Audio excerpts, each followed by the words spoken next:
Welcome to the Gavel. Let's keep up with the legislature now. I'm Terry Ikumi. The 7 ministers nominated by the president have been confirmed by the Senate. And not unexpectedly, there was the usual take a bow and go for some. And this time, however, lawmakers in the upper chamber had the leverage of portfolios attached to the nominees who were questioned directly on their plans for their assigned ministries. Here's a report. The ministerial screening began with Dr. Nentawe Yilwatda, who replaces the former Minister of Humanitarian Affairs and Poverty Alleviation, Dr. Betta Edu. I was born to late Reverend Toma Iluada in a community little village called Dungum in Kake local government of Plateau State. The nominee receives an effusive validation of his pedigree as he speaks about his strategies. The first thing you do is you get data, because data is a king in resolving challenges in the 21st century. And this is what we may do as a country or as a ministry if given the opportunity. The next nominee to be screened was a former Minister of Police Affairs, Maigari Dingyadi. You serve as a minister and you have been returned again today. So I don't know what new we are going to ask you. Alluding to his wealth of experience, lawmakers ask that he takes a bow and leave. Ambassador Bianca Odumegu Ojukwu, appointed as Minister of State for Foreign Affairs, was next to be admitted into the Red Chamber. Ministry of Foreign Affairs have to prioritize ensuring that missions abroad actually reflect the true magnitude of Nigeria's standing in the Committee of Nations. Lawmakers from the southeast spared no words in their commendations. She's very intelligent, very, very charismatic, and very beautiful. Please restrict your comments to her resume. Her resume. It is there. Because you know why I'm saying that? It is there. Most beautiful girl in Nigeria. The legislators then turned to the screening of one of their own, a former Speaker of the Kano State House of Assembly. I need to probably take over and see the handing over notes of the ministry and know about the policies of the government about housing before somebody can put key in and put his input into whatever he's thinking about. I worked in Housing Corporation. We had a program, a popular program in Kano State Housing Corporation of owner-occupier. The senators also gave a nod to the minister of the newly created Livestock Ministry from Adamawa State, after what they described as an impressive track record. In the immediate, our intention is to incentivize all herders and other animal rearers to remain where there are grasses, and the ministry will intend to work with other critical stakeholders to make sure that this vision is realized. The next nominee is the immediate past special advisor in the office of the Vice President, Dr. Jumoke Oduwole. Key reforms in monetary and fiscal policy aimed at stabilizing the economy have started to deliver some results. In terms of inflation, gently starting to come down, and the tax reforms are also ongoing. The 4-hour screening exercise concluded with the Minister of State for Education, Dr. Shuaiba Hamid. I commenced my NYSC at the Department of Education, University Kano, between 2003 to 2004. I also assessed different policies at state and federal level, including gender and social inclusion, school safety, safeguarding, all in the sector of education. I also participated to conduct a place-level assessment of the education sector to provide baseline information. Clearly impressed, lawmakers agreed that she takes a bow. All 7 nominees are then confirmed by the Senate. Let me congratulate all the nominees for this elevation by Almighty God, courtesy of President Bola Ahmed Tinubu, and also pray that God will give them the enablement to continue to put in their best for the upliftment of the citizenry and the benefit of this great country. Away from the screening, the Senate has described as unnecessary the current strike embarked upon by the Non-Academic Staff Union of Nigerian Universities, NASU, and the Senior Staff Association of Nigerian University, SANU. The chairman of the Senate Committee on Tertiary Institutions, Senator Danduse Mohammed, who disclosed this in an interview with Channels Television, urged instead for dialogue with the federal urged instead for dialogue with the federal government to avert further hardship and academic disruptions. The issue of going into strike is only derailing the educational system of Nigeria, and it is making us backward. So what is needed now? Strike cannot make things work. We are derailing the country backward instead of moving it forward. So as a matter of fact, let the government have a listening eye to look into their plight, and at the same time, let them look at the needed requirement that is possible.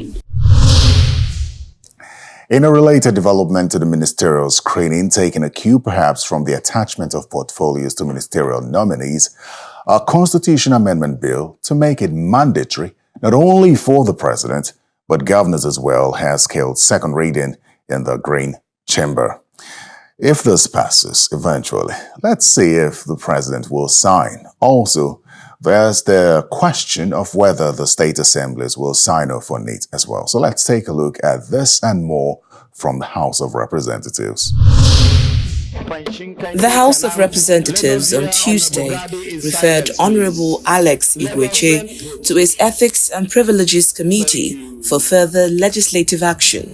I come under Order 6. The resolution of the House is sequel to a motion of privilege moved by the House Leader, Professor Julius Ihombere. Honorable Alex Igweche also tendered an apology during plenary. This matter is serious enough.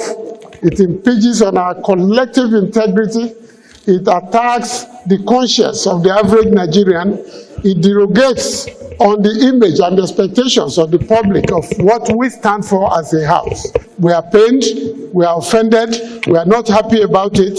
I deeply regret my words and actions that occurred at the heat of the moment, and I take full responsibility for how this exchange has impacted on the citizen, Mr. Abutseya, his family, and the entire public. During Wednesday's plenary session, a motion of urgent national importance calling for precautionary measures to mitigate predicted flood risk in 22 states and the FCT was received and adopted. The House resolves to 1. Summon the Federal Ministry of Environment, the National Emergency Management Agency, and the Hydrological Services Agency to explain what precautionary measures are being implemented to safeguard lives and properties in the predicted flood zones. The House also received a motion against the recent scrapping of the Niger Delta Ministry by President Bola Tinubu. The region is disturbed that on the 23rd of October 2024, the oil-rich region witnessed a palpable tension following the announcement of the scrapping of the Ministry of Niger Delta Development by President Bola Ahmed Tinubu. This is not a good omen for a region that has contributed immensely to the economic development of our country and has enjoyed some relative peace. Considering the sensitivity of the motion, the Speaker directed the lawmaker to confer with the minority leader. The motion was stepped down after the Speaker informed the House of his meeting with the President for the establishment of a South-South Development Commission. He told me clearly that he is favorably disposed to receiving any proposal concerning the establishment of South-South Development Commission.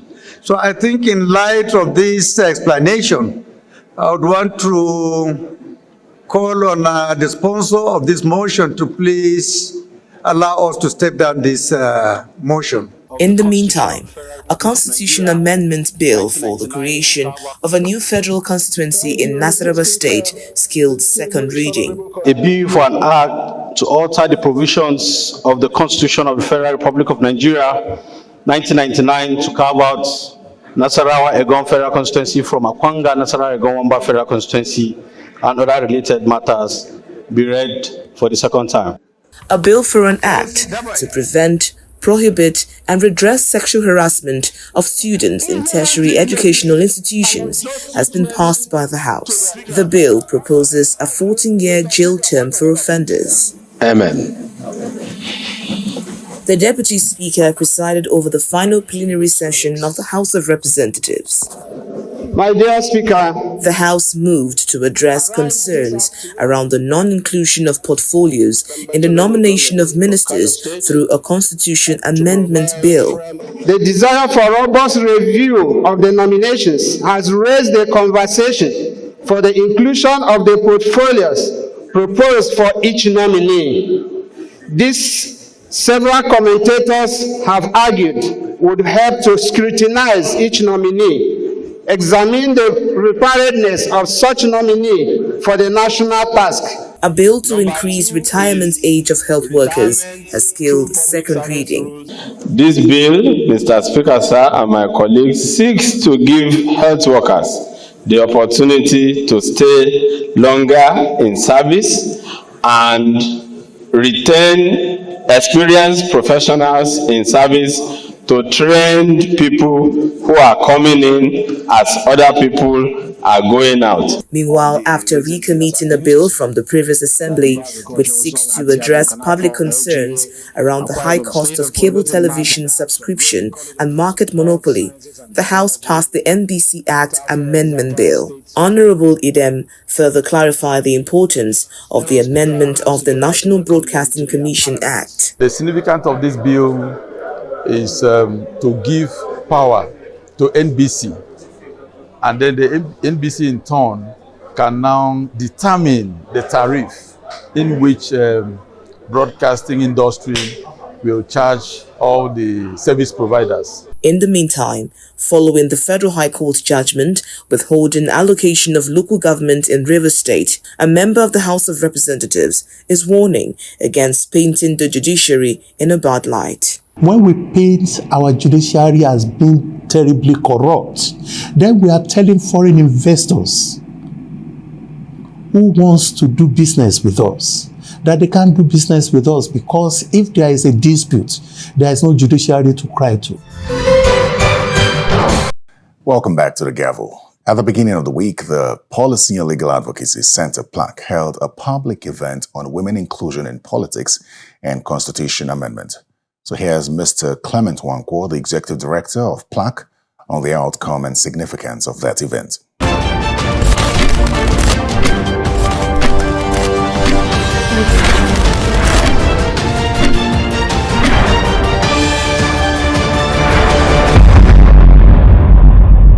If you look at the legislature, you have 990 elected members in both the national and state houses of assembly.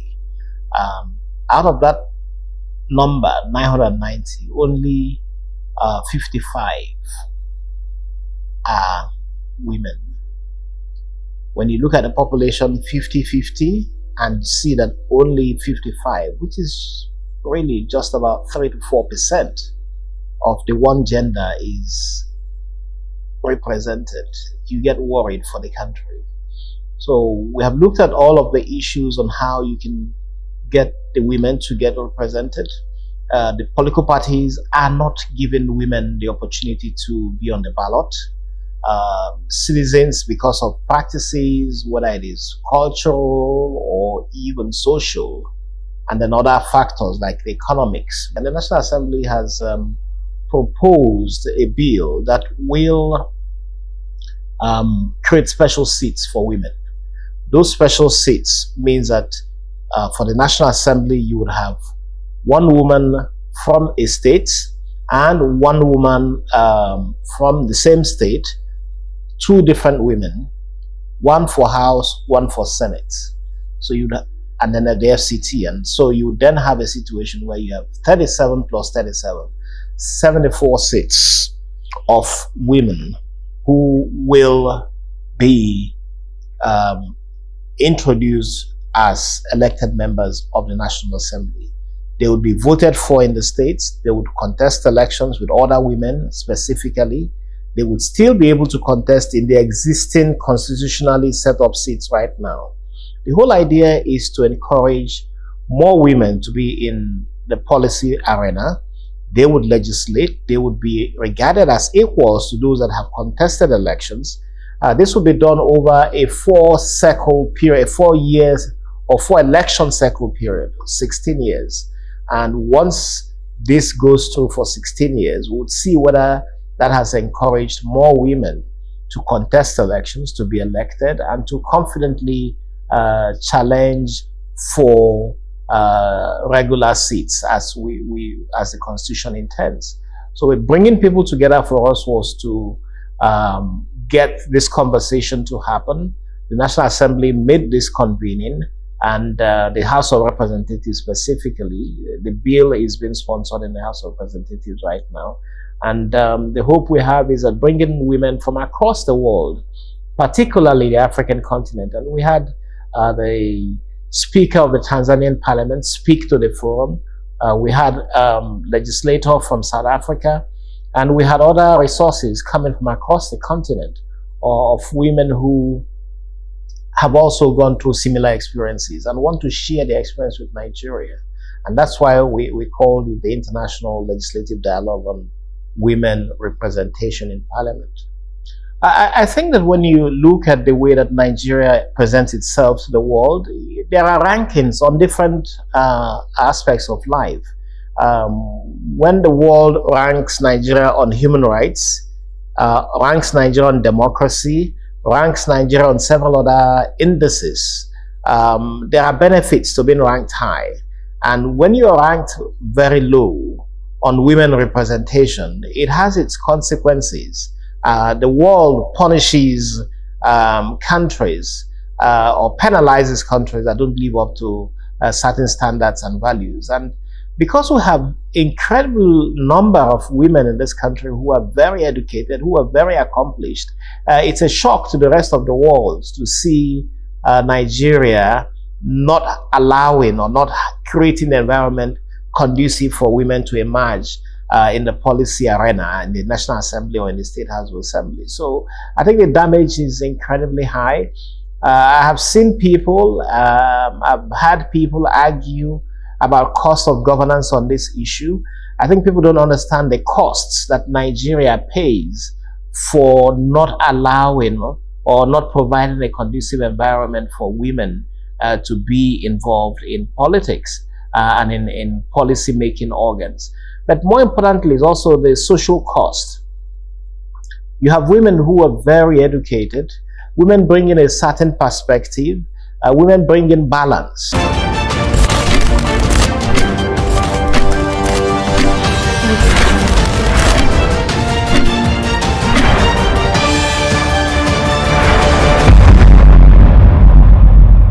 Now it's time to hear from a Member of Parliament on matters of constituency development. Honorable Paul Kalijaye represents Ajeromi Felodun constituency of Lagos State.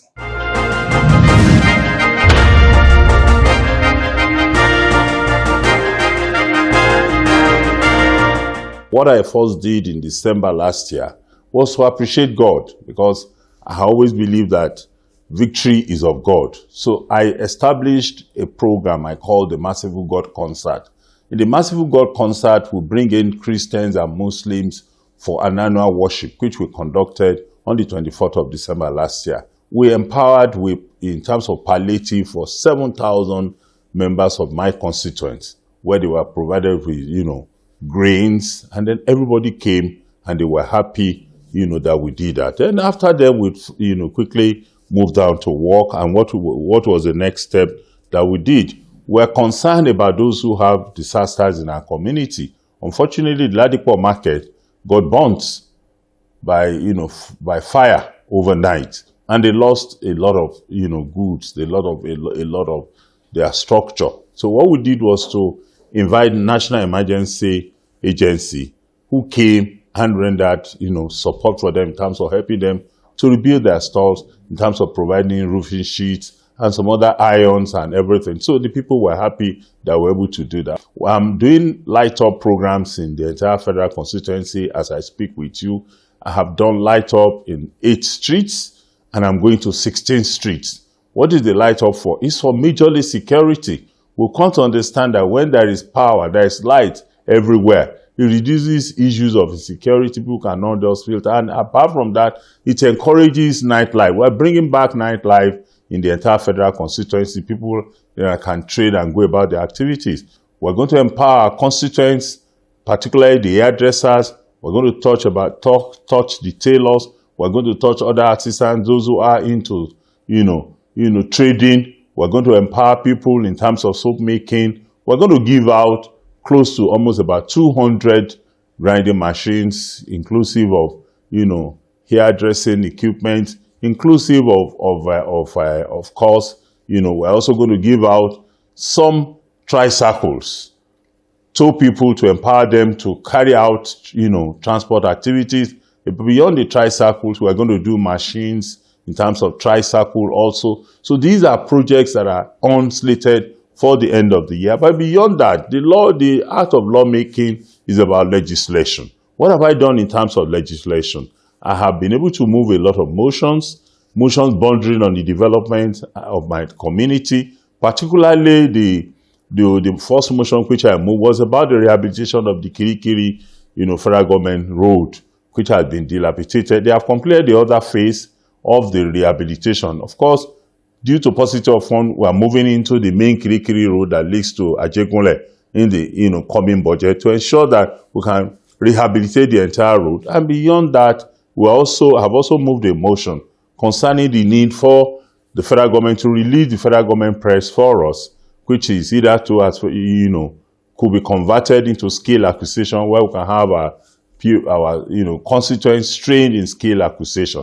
In terms of bill, I have just, in conjunction with my leader, the Honorable Jimmy Benson, we have just, had the stakeholders, parley just 3 days ago. And what we're talking about, we're talking of the establishment of a Bill Entrepreneur University. What is the Bill Entrepreneur University all about? It's about setting up a special university in Lagos for the purpose of graduating students in areas of trade, craft, industrial trade, industry, commerce, and what have you, so that people can learn from the beginning the art of how to be self-employed and become employable. Don't forget that our colonial masters bequeathed unto us what I call the Hopoloi type of education. Today, our problems is about people having to harness the resources and use it to the optimum benefits of the citizenry. So that's what we are doing.